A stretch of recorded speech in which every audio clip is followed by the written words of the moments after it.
That was good. Tonight, Kyrie Irving makes his first return to Cleveland since 2022. He is a .500 career player as an opponent against the Cavs. It's Luka and Kyrie versus Donovan and Darius. I believe Donovan's feeling much better. He practiced yesterday after he played against Washington, but was clearly hampered with some sort of illness. What are you guys kind of looking forward to in Kyrie's return here to Rocket Mortgage Fieldhouse? And however the Cavs plan on slowing down him and Luka Doncic. Man, so Kyrie obviously going to come out there. So boom. He definitely going to come out there and he going to try to go for 40. The thing is, him and Luka been playing crazy the last few games. They've won 7 of 8. Yeah, they've been like splitting 30 points a game between the two of those guys. Luka is good for 30. Kyrie's getting for like 29. Sometimes he get 30. I think it's always something there when you go against a former team. It just is what it is. So I can see Kyrie coming out there trying to go up. It'll probably be Donovan probably checking him. Who? Probably Kyrie. It'll probably Donovan. Yeah, probably. Actually, because they need. It might be Darius. No, they need Isaac Okoro to play Luka Doncic because. Well, I'm not anybody sure, else. I'm not sure Donovan has the legs coming off the illness. I think if 100% healthy, it would be Donovan. Yeah. I think it might be Darius in this instance, just so. Well, he better figure it out because it's going to be a fun matchup. It will be because at least they all about the same height. But I think this is going to be a good game because the thing about the Cavs is they had that good run before the All-Star break. They're coming off an All-Star break. They dropped 2. Obviously, they beat the Wizards. But it's the Wizards, you know.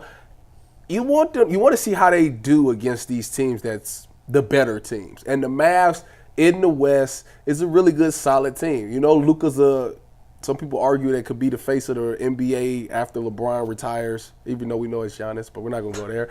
And you got a good scorer like Kyrie. I want to see how the Cavs match up against this team, and I want to see if they for real. You know, you said that the Cavs were the number 2 ranked defense, right? Number 2 ranked, yes. Yeah. So this will be a game where that defense is going to have to come out and play. Isaac Okoro, if he is out there and he is checking Luka, like you've been doing a really good job shutting down all these good premier scorers. Luka's a different animal. I want to see if you can do those same things against a guy like Luka who's been getting 30-plus points a game. So I'm really looking forward to this matchup tonight. I think there's a lot that we can learn. It is a little bit damper a little bit because Donovan is coming off of that illness. But if he can play 100% and they can find a way to win this, it will make me feel better when it comes close to the postseason. I mean, I think this game comes at the perfect time for Darius Garland, right? You know, just a day after Donovan Mitchell kind of stepped up to the podium and had your back and said all these nice things in defense about you. And you probably revved up, like you emotionally revved up, you ready to go. And to top it off, you got the guy coming in here who hit the game-winning shot that made the Cleveland Cavaliers NBA champions, that play the same position that you play, that is still beloved by most Clevelanders and Cavs fans, right? If I'm Darius Garland, this is another opportunity that I have to assert myself, to show that I'm that dude, and to kind of like silence the critics, to silence the noise. When I look at the overall, dual matchups, this really favors the Cavs. I mean, you look at the Dallas Mavericks backcourt, and they give up, the most rebounds, second most three-pointers to guards, third most assists to guards. Like, they're in the top 5 or the bottom ranked 5 as far as their defensive output against opposing backcourts. And you look at the Cavaliers backcourt, and this is a game that I feel like is tailor-made for Darius Garland to kind of silence the critics. It'll be interesting to see how healthy Donovan Mitchell is. But I expect this to be a great game, a fun game for all 4 of these dudes to put on a show. I would love to see Isaac Okoro matched up on Luka. Mm-hmm. You know what I mean? To really just to show where he at. I think it'll be a good test for him. But, I just want to see the Cavs win. Cavs are, 4.5-point favorites? Hey, we're going to put together a parlay? You want to do a parlay? You want to do one? Let's do that. So in terms of Okoro and the Luka matchup, there are, certain individual one-on-one matchups within a game that obviously determine the outcome, and that'll be one to watch. But just in terms of how you handle certain players can put you on a pedestal, on a platform to make an all-defensive team, whether it's first team or second team, or kind of catapult yourself at least into that conversation. And if I was a voter, Isaac Okoro would already be in that conversation. He held Dame Lillard to 20% below his field goal percentage. The very next game held Paolo Banchero to 10 points below his scoring average. He's one of those guys that can guard everybody. And seeing how he guards Luka tonight, Luka and Jason Tatum aren't exactly similar players. They have very different offensive scoring skill sets, but it'll be at least a little preview into the window of how they'll try to guard a Jason Tatum or a Jaylen Brown being a 6'6", 6'7", 6'8" wing who scores the ball and kind of holds the ball more than anyone else in the league. But to Earl's point about Darius Garland, he had those moments at the end of the fourth quarter against Washington, the three that made it 94-91, the three that tied it up, that you would hope would be the stepping stone of DG getting back to the old DG of 2021-2022 when he made the All-Star team and was tabbed as the next up-and-coming point guard in the NBA. And we've seen him have moments. Like his very first game back from injury, he scored 20 points against Detroit, and then he kind of teetered off. So I'm curious to see if this moment against Washington is a jumping-off point for Darius or if it's going to be another up-and-down roller coaster as he continues to get healthy, continues to find his legs, continues to feel more comfortable within this offense. But I'm really curious to see how Isaac and Luka match up. Can Darius continue to take that next step forward? And any Darius versus Kyrie matchup is going to be exciting because those two guys are both magicians with the basketball in their own right. And then 3, was that 18-2 stretch before the break the outcome of a weak schedule and the Cavs just getting hot for a certain stretch? Was that the peak we'll see from the Cavs this season? Or was it kind of just a little precursor for the second half, and we haven't seen that yet? But I'm not putting too much stock into 2 games without Donovan Mitchell coming off the All-Star break. So those are kind of 3 things I'm looking forward to tonight to see if the Cavs can get back into the swing before they welcome New York and Boston to Rocket Mortgage Fieldhouse over the weekend. That is crazy that they got those 2 lined up. I definitely want to see Darius take that step. Because obviously, y'all know he's my favorite player on the Cavs, but to me, he got like a take this with a grain of salt. I don't want people to go crazy when I say this, but he got some Kyrie game in him. Like to me, he reminds me of a young Kyrie, not as crazy with the crossover, but I think he got great ball handling. I think he has the ability to take over games. It's just taking him a while to get that confidence. We thought he came back when he hit that shot, when he waved Donovan off and he hit the shot and spent Alex Caruso. I was like, okay, we're headed in the right direction. And then he kind of took a step back. But I feel like it's still there. He just, I don't know. Like, this is the time while Donovan's trying to come back from this illness. This is the time for you to step up and be that guy. Like, you did it before Donovan was here. You were that guy. And then you kind of had to take the step back. Like, go back to being that guy. There's nothing wrong with that. And to his aggressiveness, because that's something that's kind of got brought up a lot. There's not one stat that encompasses aggressiveness, right? Like there's different components to it. Aggressiveness can be scoring, it can be getting in the paint, help hitting others for open shots. I was digging through some NBA.com tracking stats today in preparation for the Ultimate Cavs show tonight, which we'll preview in a sec. This is Darius Garland's potential assists per game over the last 4 years. You ready for this? In 2024, so this season, it's at 11.3. Last season, his first year with Donovan, 12.9. His All-Star season, 15.6. And the year before his All-Star season, his second season in the NBA, was 11.4. This is his lowest potential assists per game since his rookie season.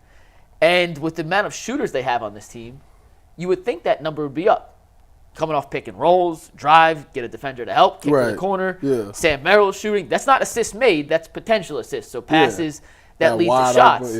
And, assists are kind of finicky because you can make a perfect pass to an open guy and miss the shot. You don't get the tally. Well, this tracks the potential assists. And you would just assume that with the weapons around him, that number may not be 15.6 like his All-Star season. Right.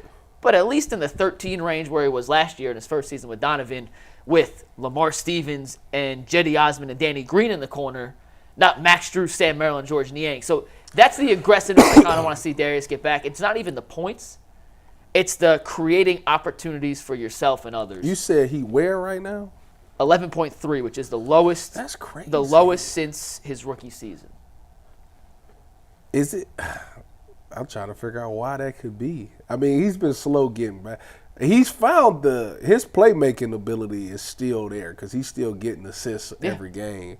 By the way, that's not a bad number, by the way. It's not. 11.3 is still in the top 50 in the NBA. It's not a bad number. But he's better 15. than that. Yeah, he was top 15 the last 2 seasons. I don't know what it is with him. I have a theory and potential. So the Cavs move the ball more than they have last season. Their passing numbers across the board are way up. Great. So Darius kicks to the corner. Karras makes one extra pass. Okay, that you lose a potential of 6. So once again, it's not a perfect number. There's a lot of context that goes into it, but in the pick and roll situations, when Darius runs pick and roll, especially with Mobley, I don't have the numbers to back this up. It's a working theory. I'm not saying this is a fact. I'm just saying this is something I think I've noticed, and I'm going to continue to watch over the next couple of games.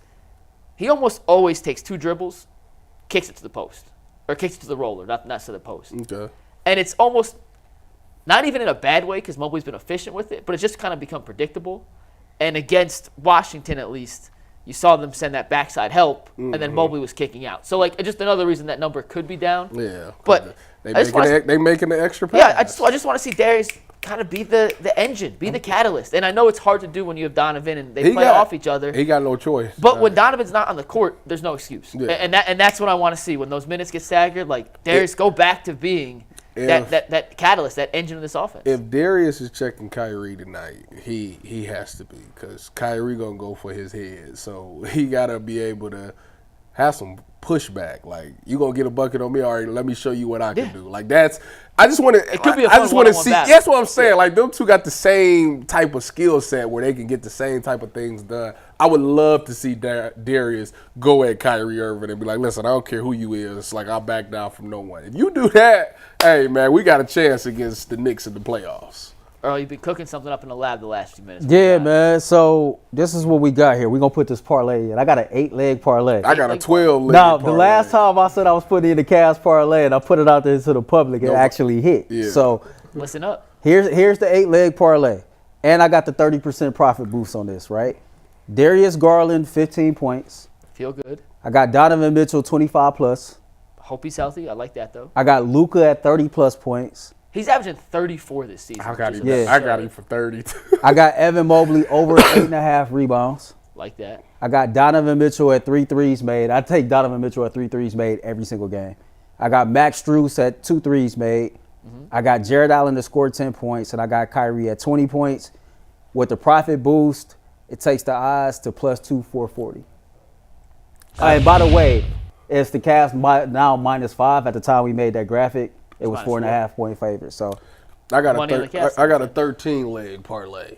I got Donovan Mitchell 20 points because he coming off that illness. I wanted to put 25, but he coming off that illness. Jared Allen 15 points because I don't think they got nobody that can stop him. He's been on a tear. I got Evan Mobley with 10, which he good for 10. Luka getting 30. Kyrie getting 20. Luka to make 3 threes because he make like 5 a game. Donovan Mitchell to make 2 threes. Darius Garland to make 2 threes. Darius Garland to get 6 assists. Luka to get 6 assists. Jared Allen to get 1 block. Jared Allen 10 rebounds. And Max Strus 2 threes. Well, I hope you guys both hit. Oh, I hope you guys both make a ton of money. I'm about to. This is plus 36.28. I'm going to actually screenshot this and post it. Screen it, post it. I'll be at the game. If you see me, come say what's up. You always at the game. Yeah, you is. Yeah, you always at the game. Man. Yeah. Who you going with? Who you know? I got a pass. You got a pass? Yeah. What kind of pass? Must be nice. Earl, Jason I Lloyd think you and pass. I Hey, look, he looks so uncomfortable with this conversation right now. The Ultimate Cleveland Sports Show is officially a credentialed outlet for the Cleveland Cavaliers. So you got a pass? Earl, we can both apply for the pass as well. Yes. Mike asked us if we wanted to. We Yes. said no. Yes. What do you ask me? You ain't asked me that, We man. were upstairs. And, yeah. We were in the office. Yes. All 3 of us were together. Yeah. I'm don't with recall. Mike on this one. Thank you. I don't Thank recall. I just didn't want to pay for parking, so I was like, I'm probably not going to use it. That's so lazy. Can I still apply for a pass? I could ask tonight. Yeah, ask tonight. I don't mind paying for the parking. I pay for parking. It is what it is. But yeah, I'll be at the You don't game, so walk? come say what's up. You were there before. And real quick before we move on, last thing with Luka tonight. Oh, So- profit boost. I didn't use. You didn't use the profit I boost? didn't use the profit boost. I didn't This see rookie. it. I didn't see it. I didn't see That's it. the first thing you look for when you I open your didn't FanDuel see app. it. It wasn't on there. God. How I much? do that. Real quick before we move on. How much have you guys watched Luka this season? I've seen a couple of games. Have you watched like a legit Luka game? No, I mean, I gamble every night, so Fair. yeah. To everyone out there who does not watch a ton of Mavs unless they're playing the Cavs, let me tell you this. he's sick. What Luka is doing this season is Sick. otherworldly. I mean, look at these numbers. Legitimately otherworldly. arguably the best scoring non-center in the NBA.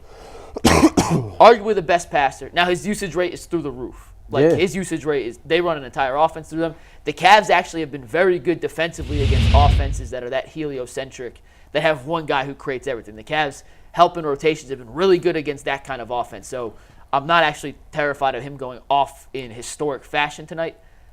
But he's one of those guys that can transcend the NBA.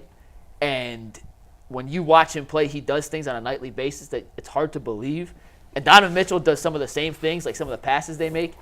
But when there are guys that come through Cleveland, especially in the Western Conference, they don't play more than once or twice a year, and you get a chance to watch 48 minutes of that dude play basketball, I just want to say I highly, highly, highly recommend watching tonight because Luka Doncic has a chance to do something special. So that's why you go into the game? Yes. You want to see it live? I have never seen Luka live, yes. That is the reason I'm going. I mean, I love going to Cavs games too, but having the chance to see Luka. I've seen Kyrie in Team USA action. I've never seen Kyrie in person in a legit NBA game. Oh, I have seen Kyrie. I've seen Kyrie live after we won the national championship. The Cavs hosted us, the Buckeyes, to a game, and we watched the game. So I got to see them all. I was on the floor. We was on the floor. They honored us at after a timeout or something like that. So it's cool, pretty cool. Word. Tonight. So you got so you'd have got some free stuff from Brown before, haven't you? Yeah. Oh, that's dope. Headphones, shoes, stuff like that. That's dope. It looked out. Must be nice. Everybody, I can't even get free parking. Everybody at Ohio State did. Don't do that. We got the pass,